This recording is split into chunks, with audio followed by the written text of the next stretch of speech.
The United States Air Force has always had their technological needs catered for by three of the biggest aerial combat vehicle manufacturers in the country: Northrop Grumman, Boeing, and Lockheed Martin. However, the advent of Elon Musk's SpaceX in 2002 birthed the rise of serious competition in the creation of aerial vehicles. Fast forward to 2025, and SpaceX has reportedly come up with an enticing new bomber plane for the United States Air Force. Could this be the future of bomber jets? Is there a chance that this new cutting-edge bomber sparks a global arms race? Join us as we discuss the brewing bomber between SpaceX and the United States Air Force.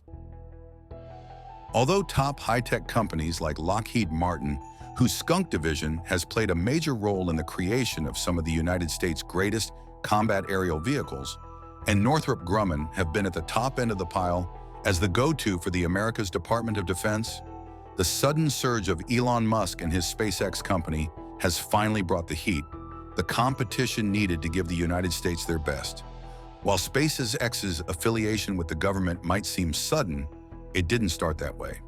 It all began with a man who dared to dream, to challenge the old companies like Boeing, who used to champion space travel and the creation of combat and commercial aerial vehicles, while overcoming the high cost of producing rockets, making them reusable and making them safe enough for travel. His name is Elon Musk. Soon he started to get military contracts, earning billions while working with the Pentagon, providing them with a means to launch satellites into orbit. However, the conversation soon moved further than merely launching satellites into the sky, as the Pentagon saw very quickly the potential of Elon's company to create something entirely different from what they used to have, especially since the addition of the behemoth Starship. Now, with Elon's influence in the White House as chief of the Department of Government Efficiency, talks reportedly extended from launching payloads into space for the United States of America to the possible creation of a behemoth bomber that could tower above the United States Air Force bombers like the Boeing B-52 Stratofortress and maybe compete with the Northrop Grumman B-21 Raider. Their rationale was rather simple. Elon is already on the cusp of creating aerial vehicles fast enough to hit Mars by 2026, so why wait for relatively slow bombers, which travel at subsonic speed, when there is a possibility of Elon creating something faster and relatively more lethal? Although SpaceX has never developed a weaponized combat aerial aircraft, being at the adult table at the Pentagon comes with making tough choices and new decisions, something rather different from a favorite niche. Hence, he reportedly agreed, and SpaceX now stands on the precipice, holding the fate of the United States bomber jets in his palms. Although Elon is a genius, what does he know of warfare to be completely entrusted with creating a bomber for the United States? And how does it supposedly compare to his predecessors, especially the B-52 Stratofortress? However, to understand the gravity of Musk's task, we need to look at his competition, the B-52 Stratofortress bomber. The B-52 Stratofortress bomber is a titan of the Cold War, a behemoth that shows up, and the opposition already knows that it is not going to be a good day. As often reported, Boeing really outdid itself on the Boeing B-52 Stratofortress, as it shattered every conventional assumption and belief about the limitations of bombers in the 1950s. The Boeing B-52 Stratofortress is a long-range, subsonic, jet-powered strategic bomber, meaning that it could hit the target not only from seriously ridiculous heights, but it could also have debilitating effects on the opposition, and they would suddenly break their spirits enough to avoid a full-blown or all-out war. For some context, Operation Linebacker II in 1972 saw the use of the B-52 Stratofortress bomber in strategic warfare in an attempt to reach a quick ceasefire. The operation took place during the Vietnam War, when the United States unleashed the full strength of its air forces, with the B-52 Stratofortress bomber at the very centerpiece. The operation lasted from the 18th of December to the 29th of December, 1972, during the North Vietnamese War. They unleashed more than 20,000 ordnance that was dropped on military and industrial areas in Hanoi and Haiphong, and at least 1,624 civilians were killed.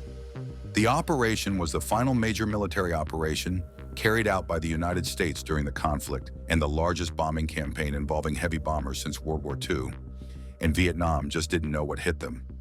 After the rain of fire from the bomber, their spirits were broken, so they threw in the towel and decided against an all-out as they stood no chance against a bomber. But what makes the B-52 bomber special, and how was it brought into being in the first place? Let's dial back to November 23, 1945, when the AMC, otherwise called the Air Materiel Command, issued desired performance characteristics for a new strategic bomber that could be used as a long-range bomber without needing a base on foreign grounds, which may be controlled by other countries. They wanted the aircraft to travel at least 34,000 feet, with a crew of 5 or more working the gun turret and a 6-man team that will be working as a relief crew. However, as is popular with a combat aerial vehicle, the ordnances and bombs it carries as payload are of grave importance. What's the point of a bomber jet without enough payload to send anyone running? So they asked for an unspecified number of 20mm cannons and over 4,500 kilograms of bombs.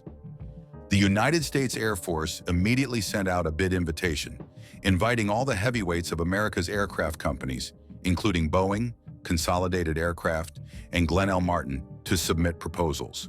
Eventually, Boeing won the 3-horse race and called and got a massive $1.7 million to build a full-scale mock-up of the XB-52 and do preliminary engineering and testing.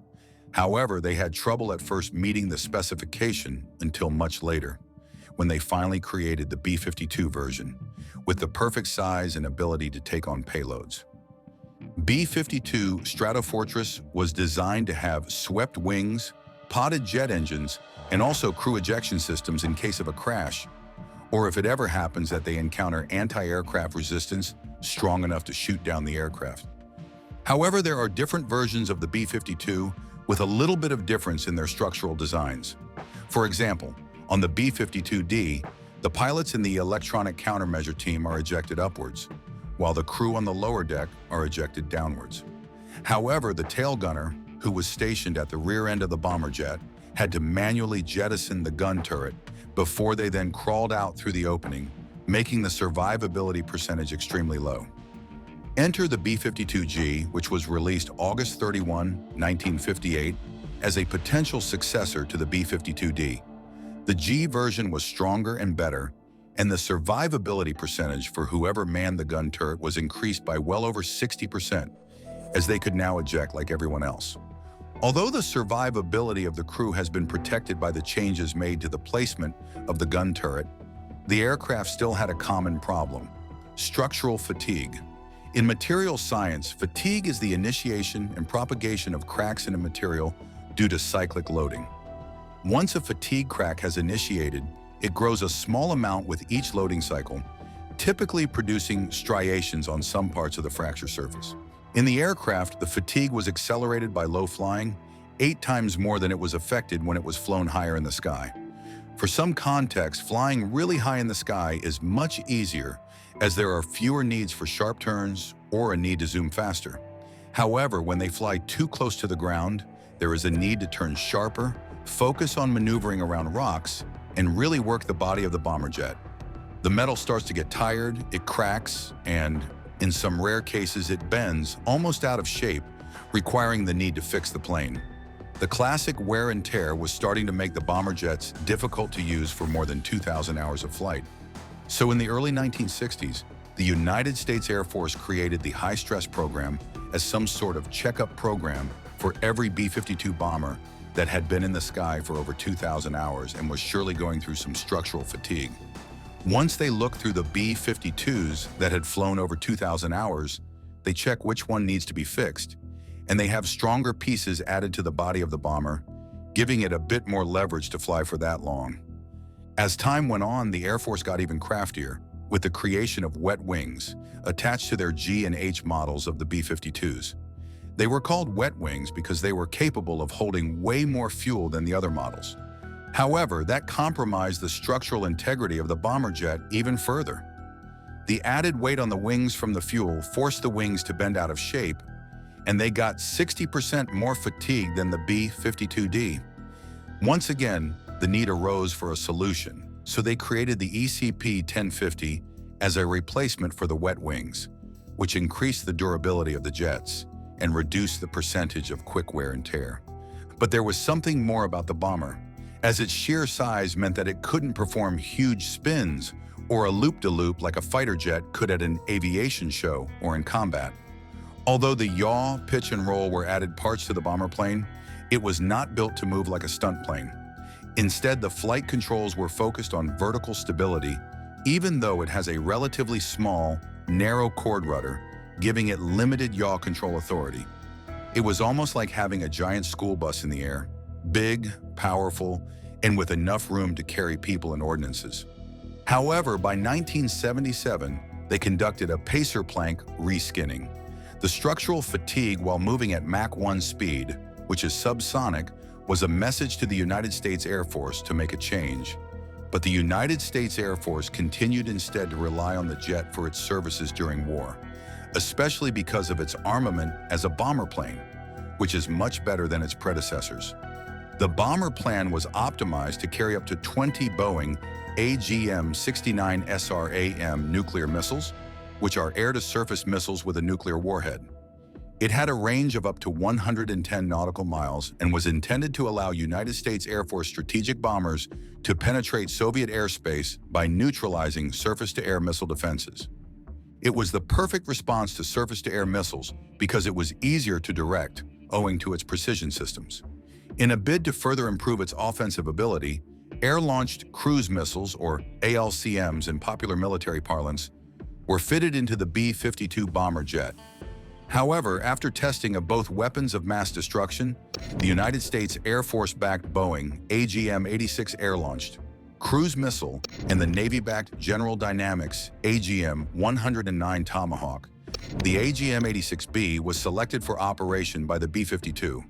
However, the continuous development of more models of the B-52 Stratofortress, the Conventional Enhancement Modification, or CEM program, gave the B-52H a more comprehensive conventional weapons capability, adding the modified underwing weapon pylons used by conventional armed B-52Gs, Harpoon and Have-Nap, and the capability to carry new generation weapons including the Joint Direct Attack Munition, or JDAM, and Wind-Corrected Munitions Dispenser guided bombs, the AGM-154, glide bomb, and the AGM-158 JAS-M missile. While the B-52 remains a legendary bomber, the times have changed and technology is moving on once again. Although the B-52 bomber remains in use by the United States Air Force when needed, the Northrop Grumman B-21 Raider has come to take its place in the United States Air Force, and the world's about to be introduced to it.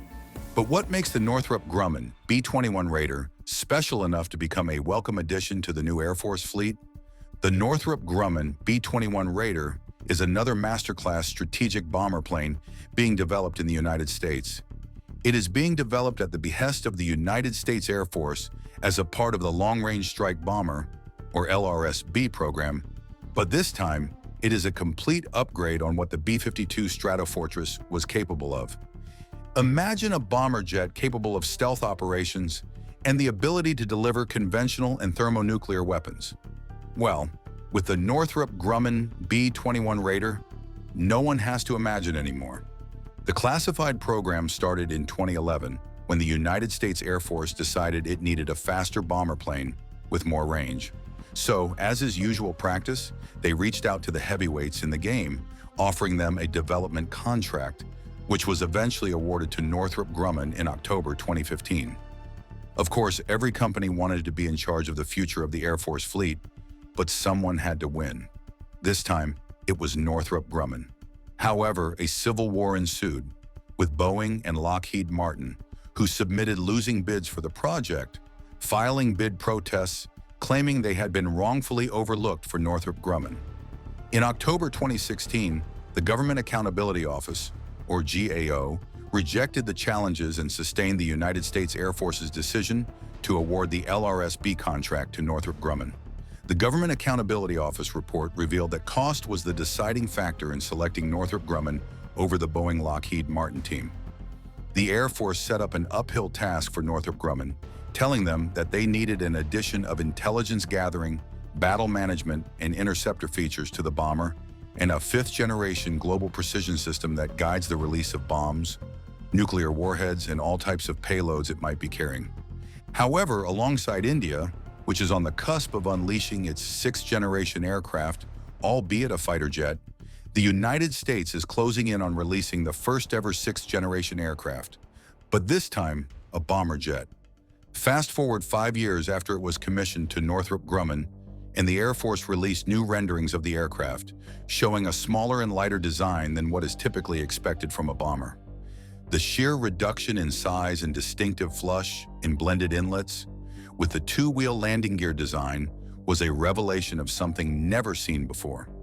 The drawing shows a smaller and much lighter aircraft than its predecessors, like the B-2 and the massive subsonic B-52 Stratofortress.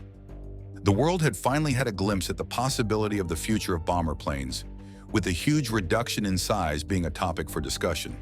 However, just a year later, Darlene Costello, the acting Assistant Secretary of the Air Force Acquisition, Technology and Logistics, confirmed that the first two B-21s were under construction at Plant 42. D-Day came on December 2, 2022, when the first-ever B-21 was unveiled at the Northrop Grumman production facilities in Palmdale, California. At the unveiling, Northrop CEO Kathy Warden said that the B-21 is designed with modular, open systems architecture to allow easy upgrades and, potentially, the ability to export components to foreign buyers. The open systems architecture wasn't particularly the most popular form of building jets in the past, especially when a Cold War hero like the B-52 Stratofortress was built. Boeing at the time had relied heavily on the importance of closed architecture systems, which made fixing and upgrading the early B-52s a nightmare for mechanical engineers, who had the pleasure. The open systems architecture is more like building up a Lego character, and all that needs to be done for a quick fix or an upgrade is to simply remove and replace without a need to tear apart the whole structure in the name of rebuilding. On the flip side, the closed structure system is a packed and sealed deal. A fix would need a complete deconstruction of the object before being rearranged, regardless of how massive or small the problem is. Although the popular reasoning is to view the very first tested aircraft as a prototype, the test aircraft was not deemed as one. Rather, it will be converted to operational configuration by the Air Force after the test flight has been completed. In 2023, the officials of the Long-Range Bomber Program revealed that the fueling and engine tests took place at the end of the year and were successful, leading to the approval of a low-rate initial production, or LRIP, contract being awarded to Northrop Grumman in January 2024, meaning that there would be a small batch of B-21 Raiders in the production phase and about to be released in 2025. However, new speculations about Elon Musk, the Tesla and SpaceX boss, creating a behemoth bomber of his own, sanctioned privately by the Pentagon, seem not to be going away. A shocking tale despite the news of the imminent release of the B-21. Although the mystery remains nail-biting and fairly disturbing, as there are no signs of signed documents or public articles that are published to that effect, the speculations remain intact, with specifications of a possible sixth-generation SpaceX bomber capable of a direct lift off the ground and possibly carrier-based, and also due to be released the same time as the B-21 Raiders. Whether Elon Musk's clandestine arrangement to release a SpaceX bomber in 2025 is real or other media noise, only time will tell. Thanks for watching. While you are still here, click on the link on your screen to check out another of our videos. See you there.